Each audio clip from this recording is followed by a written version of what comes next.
So far on the Good Firms Leaders Roundtable podcast, we have talked about mobile apps, websites, software testing, AI, UI, UX, DevOps, and more.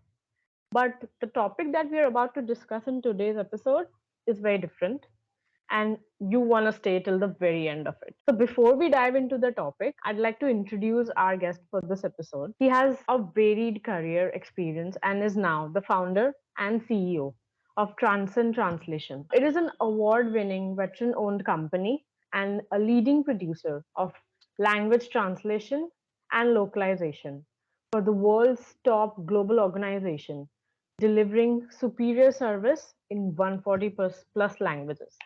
So it's none other than Cyle Adair. So thank you so much, Kyle, for coming onto our podcast. Anything that you want our audience to know about your company, Transcend Translations? No, I think you did a great job, and thank you so much for having me. I've been looking forward to this for the past few weeks here. Likewise. I do believe that the world is more connected than ever before.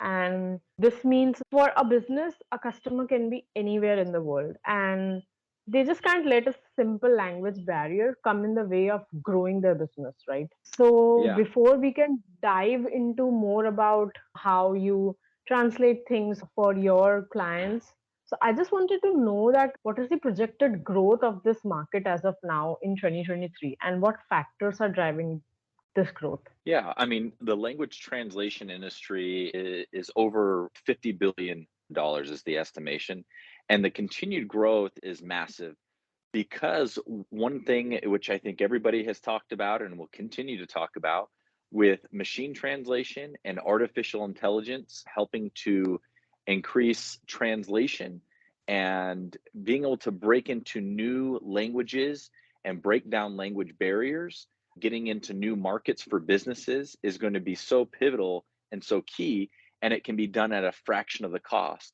And so, because of that, this market is going to continue to grow, even though the cost might reduce.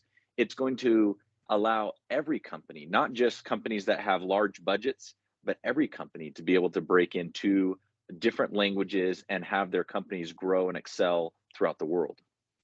Right, right. And I really like that you mentioned that it's not just for the big companies or someone who has a lot of money, but is also who is new in the market or is just getting into this and want to take advantage of maybe giving out courses or books for their customers in different languages or giving these things even for the employees as well, right? hmm Yeah. I mean, we help a lot of companies that are just starting out that have never translated before. And also, we help Fortune 500 companies as well as they translate into different languages. But we're big proponents of start out small as you break into a target market. Maybe some marketing material, maybe it's a couple landing pages, something that is very low in cost. You don't have to jump completely into a language and say, okay, we're going to go try to get into the German market. So we need to translate everything into German, which could be tens of thousands of dollars or more, depending on the company and what they're wanting to translate. But we always Mm. recommend start small, start with those landing pages, some marketing materials. Start with those, see the traction that you get from that. We're always big on helping our clients to see an ROI, that return on investment that they have. And as they see that start to come in, they know, yes, this is working. We need to continue to move forward in this language. But at the same time, sometimes maybe their products or services don't really resound very well or not marketed very well in other countries or other languages. And so we want to help them see that. There's no reason to waste the money to do that if some reason it's not. Majority of the time, it is successful in the other markets. But start out small, do it at a very small budget, literally hundreds of dollars. It can be very inexpensive, and to get things Mm. moving forward, and then measure that, whether that's 3 months, 4 months, 5 months from then, and then continue to measure and keep on seeing kind of the results from that. And we work with so many organizations that you do that. And some of the time it is adjusting some of the marketing. And we can provide some suggestions and helping those organizations so they can make sure that their products and services resound in that target audience by helping them understand the cultural differences between that. We're not just doing language translation, we're helping organizations see cultural differences as well too, so their products and services can excel. Great, great. I think I liked everything that you just said right now. Actually, I'm very interested to know that how do you actually, make training materials for international employees looking to, diversify and provide their services or, train their employees in different languages or they work remotely. So, what these materials include or how they are actually created so that they cater to, every kind of person out there with different Yeah. language. Again, we work with a lot of different companies throughout the globe, but the majority of our client base is companies that are already using the English language. And when it comes to training materials or learning and development, that is about 90% of all the different content that we're typically translating. So it's very, very familiar with us. It happens to be one of the hardest areas because learning and training materials are so pivotal for an organization to succeed globally that it has to be absolutely spot on. The translation cannot be confusing in any way. And so it's so important to do that. Not to mention in the training and e-learning world, the software to translate that content are very different. And a lot of translation companies do not know how to translate those. They're not familiar with them. So you want to find an organization like ours that is able to work in those softwares, are very familiar with them, like Storyline, like Rise, like Lectura, Captivate, and those different training software platforms. But going back to your main question there, of getting those training materials in those languages. And we work with many other organizations, and we leave them because they're the experts on creating those training courses and those training materials. And there's companies like ELB Learning and Yukon Learning and Cipher Learning, and there's other organizations out there that do that we work with and partner with to help out with that. But ultimately, they will create the content in English and create those courses in English. And then we're on the back end and we help those organizations to be able to get those into the different languages that they need. So whether that is French, German, whatever other language, Korean, Japanese, Chinese, we help to do that. And what we're doing is our native speakers are going inside those softwares, inside those platforms there to do the translations. So that's how we do it on the training and development side, is more leave it to the people that are professionals to do it in English, and then be able to do it in other languages would be our expertise. Since Transcend Translations have worked with companies across the globe, translate their training materials into the employees' respective languages. So, what are some of the most important aspects that you consider while translating these materials for international employees? Probably one of the biggest things is context. When you do translate training materials, a lot of times I think people expect that, hey, they're going to see everything that I'm seeing, all the visuals, because there's usually a lot of graphics, different art. It can be a lot of videos as well too, as part of the trainings, which is very common. So a lot of times people would expect, hey, if you're working with a translation company, they're looking at all of that. But sadly, the far majority of translation companies aren't. They're looking to export that and get it into a translatable format. And so they're trying to get that content. And then they upload it into their translation management system to be able to assign the different translators. But sadly, those translators and through that software, they do not have access to look at those native original courses or training materials. So they're not seeing the images, they're not seeing the graphics there.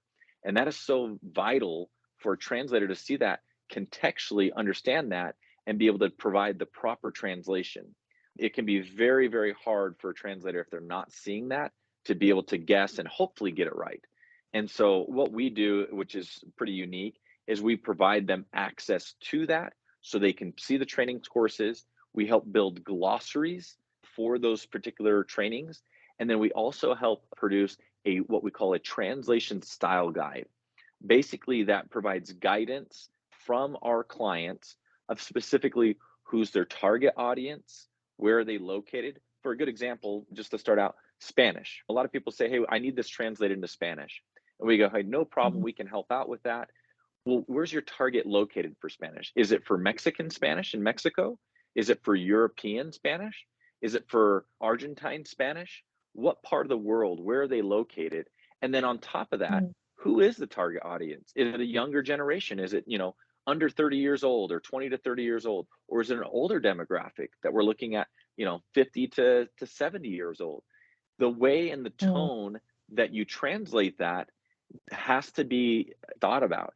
And then also the dialect of the language, whether it's Mexican or Latin American or European Spanish, those are very important because you think that it's going to be across the board, but it's not. They're going to be different. And there's different terms and words that are used as well too.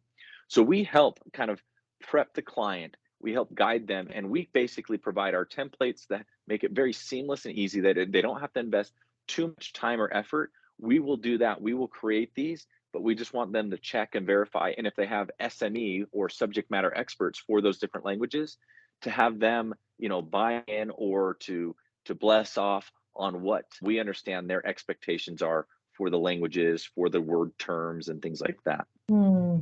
And I'm quite surprised to know that Transcend Translations actually get into the requirement of who's your target audience. A person, when they come to you, they can't just say that I want to translate this in Spanish. You were so specific that what kind of Spanish, and then you take care about the dialect, because that is also so important and actually changes a lot of things when things are translated into that particular language, right? Exactly, exactly.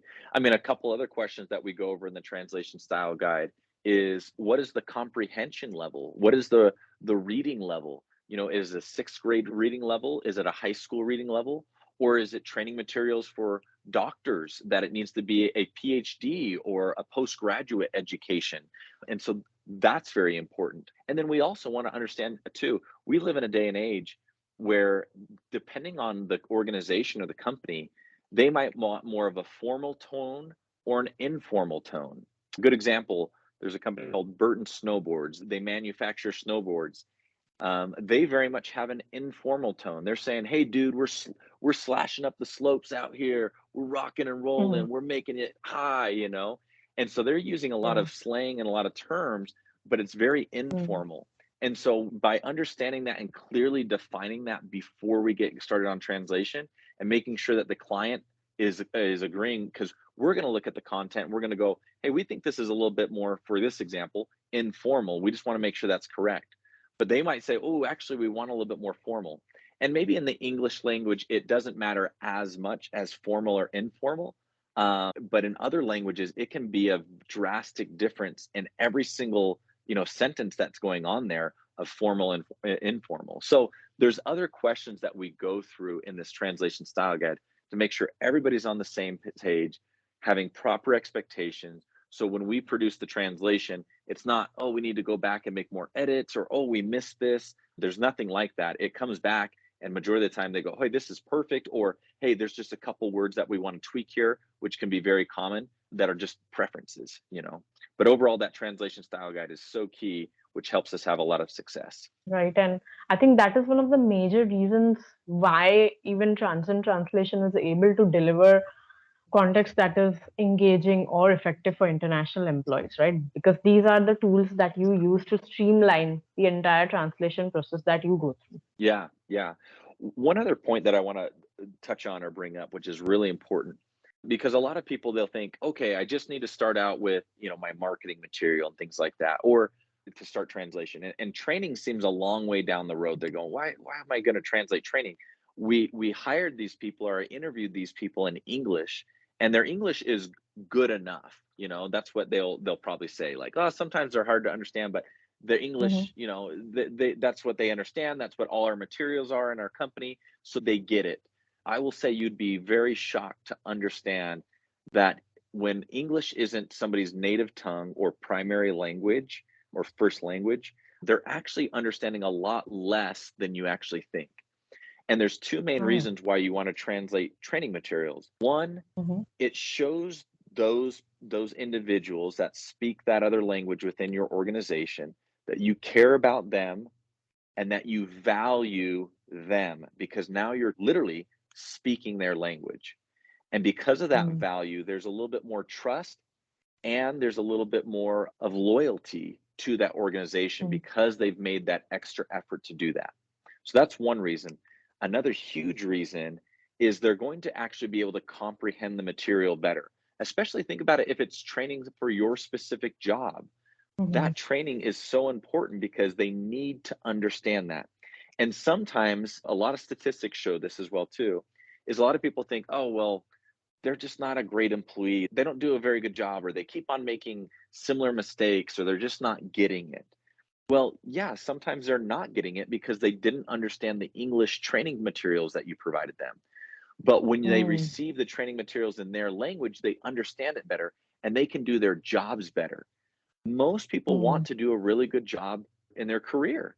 They don't want to do a bad job for their company, but sometimes they just mm, don't fully understand what is expected of them, or that certain training or that certain task that they're supposed to do.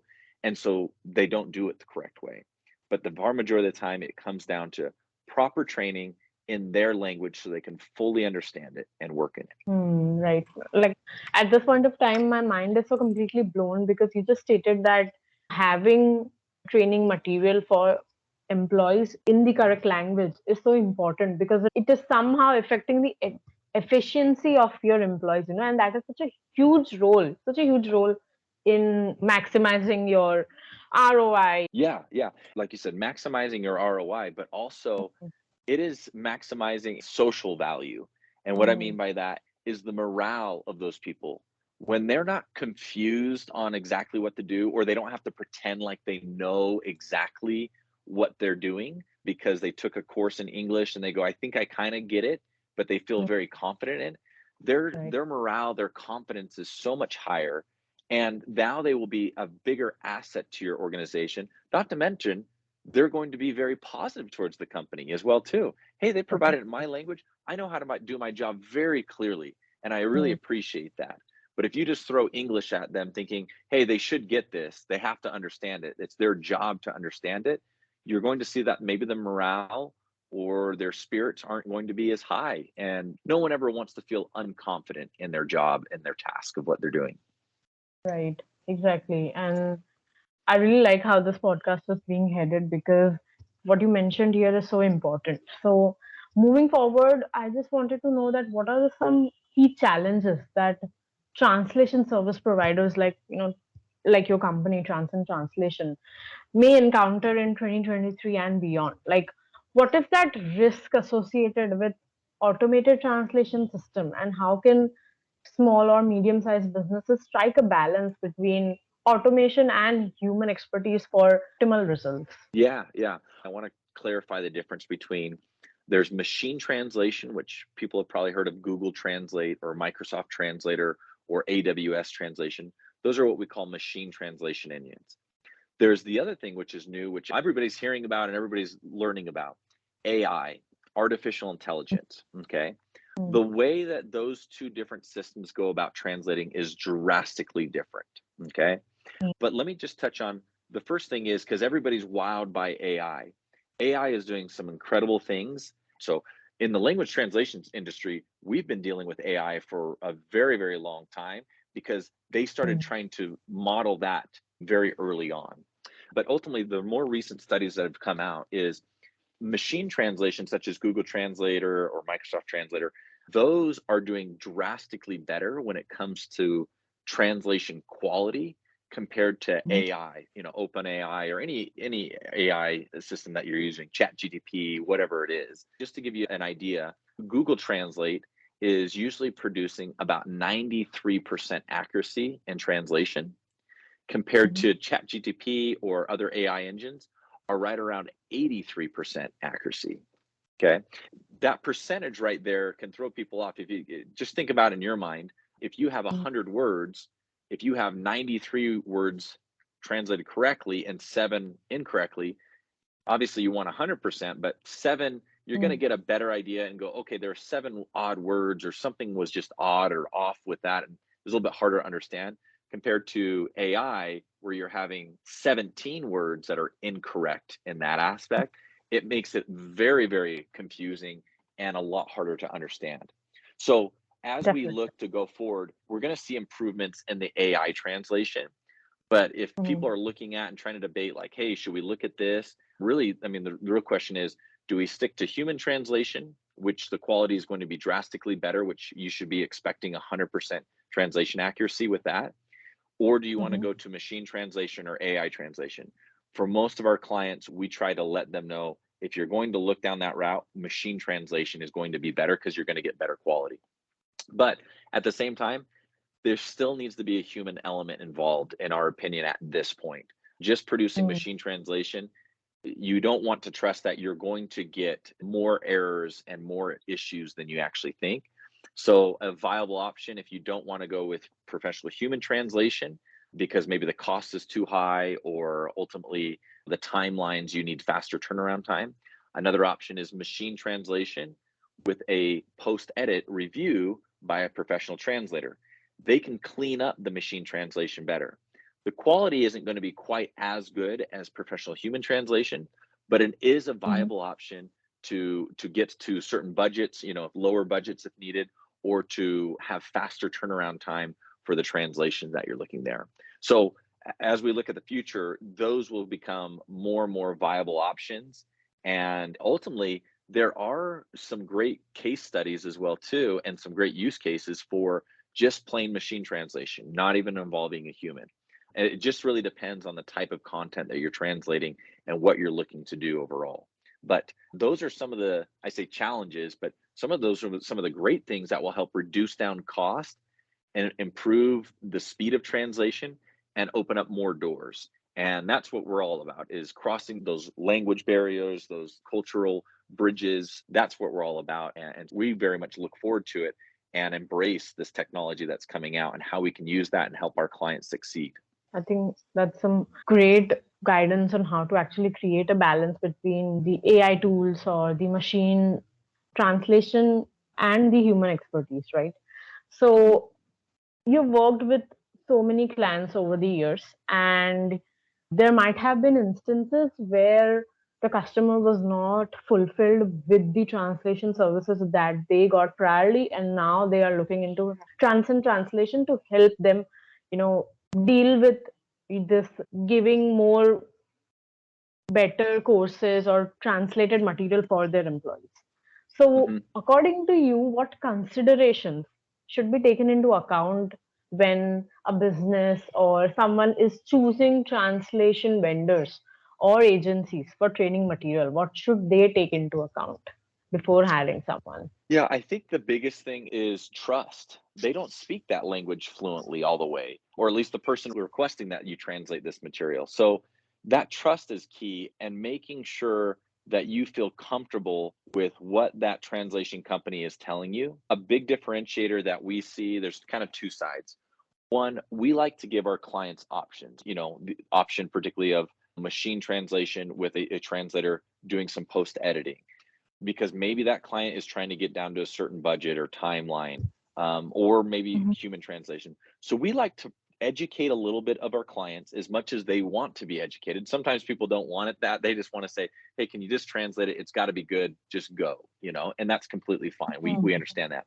But we like to educate Mhm. them just a little bit and provide some different options for them that will work and meet their end goal of what they're looking for. And we like to Mhm. leave them in the driver's seat and let them decide ultimately. Now, we'll advise and lay out pros and cons to the different options, but we want to leave Mhm. them in control, because a lot of times translation companies, that's not what they're doing. They're saying you have to do it this way. This is the right way. And typically what they're advising on, this is the most expensive way that we're going to make the most money off of. And that's not how we work Mhm. here. We're truly looking out for the best interest of our clients, and we're looking again at the long-term goal. The long-term goal is to help that client or to help that organization succeed in the global marketplace. And if we're doing a good job of translating their content and material, we know that they have a much higher likely chance of succeeding in the global marketplace, which will then add more potential translation work for us. And so that Mhm. is a measure of our success. So when they're winning, we know we're winning. And so that's Mhm. always what we're looking for. So going back to your question, it's about trust. I'd say providing options. And then in this world where we just say, hey, I just want to plug it in and get the answer immediately, a lot of times people think language is what we call binary. No, it's very Mhm. subjective. Just like when a marketing person is writing some content, one person might love it, another person might hate it. And so Mhm. being able to look at somebody that's going to kind of hold their hand, walk them through, create translation style guides and glossaries, and do that because you know they're making a vested interest in your organization. So those are a couple of the main things that I would recommend to people as they're looking for a translation partner. I think what you just said has some very good advice for even translation vendors out there, because you just mentioned that the ball can be in the court of the business who is trying to translate things for their employees, right? In my opinion, that's where the ball always should be. You never Hmm. want to say, this is the only way to do things. There's multiple ways to do things. And so making sure people know that there are options. Now, some of those Hmm. options might not be good or what is really needed, but at the same time, provide the options. I always treat our clients, and everybody in our organization treats our clients just like how we would want to be treated, with Hmm. respect, educating us a little bit so we can make the best decision for our organization. And that's what they want. They're smart people. They didn't get their job because they were dumb. They got their True. job because they're smart and they know what they're doing. But at the Hmm. same time, educating them a little bit and providing options, I think, is usually the best way to go about things. That's great. That's great. I think so far I personally have learned so much about the translation industry and the work that you're doing at Transcend Translations. So, lastly, we at Good Firms are quite eager to know what role have we played in your organization's success. Also, please Yeah. let us know how we can further assist you in achieving your goals. Any insights or feedback, anything that you like to Yeah. share. Yeah. The great thing about Goodfirms, I love that it's a great listing that we're able to see because a lot of people trust Goodfirms to go, hey, these are quality organizations, real reviews. That's one of the best things, hand down, about Goodfirms. These are not just some Google review where maybe somebody had their brother or their sister or somebody else try to give them a 5-star review. You guys do more of an in-depth looking at what really happened with this client or this project, and how does this really benefit those organizations. So I love that it's more of an in-depth thing, and I feel like companies are really looking at that. And so we love Goodfirms here. We appreciate the service that you guys are providing, helping people have real true data that's verified, not just a random person putting something and saying 5 stars, but more Mm. details about the projects or services that were provided, what benefits came about by that. So people can weigh that and measure that as they're trying to decide on a potential, vendor, or, what we always like to say is a true translation partner. That's what we feel like we are. We're an organization that we feel like we're down the hall from people. We don't feel Mm. like we're across the country or across the world. And Mm. that's what the kind of service that they get here. But obviously, Goodfirms allows people to see that very clearly. Mm. Thank you. Thank you so much, Kyle, that you said such good words for us. And I hope that we continue to play a vital role in your organization's success. So far, I had so much fun interacting with you, and I'm sure the audience must have learned a lot about the translation industry, because I think this is not really talked about a lot, right? Yeah, I think it's not as much. It can seem very daunting for a lot of people, or they just think Google Translate or machine translation is the way. It can be a solution, but once you dive into it, it can be a little bit more complex.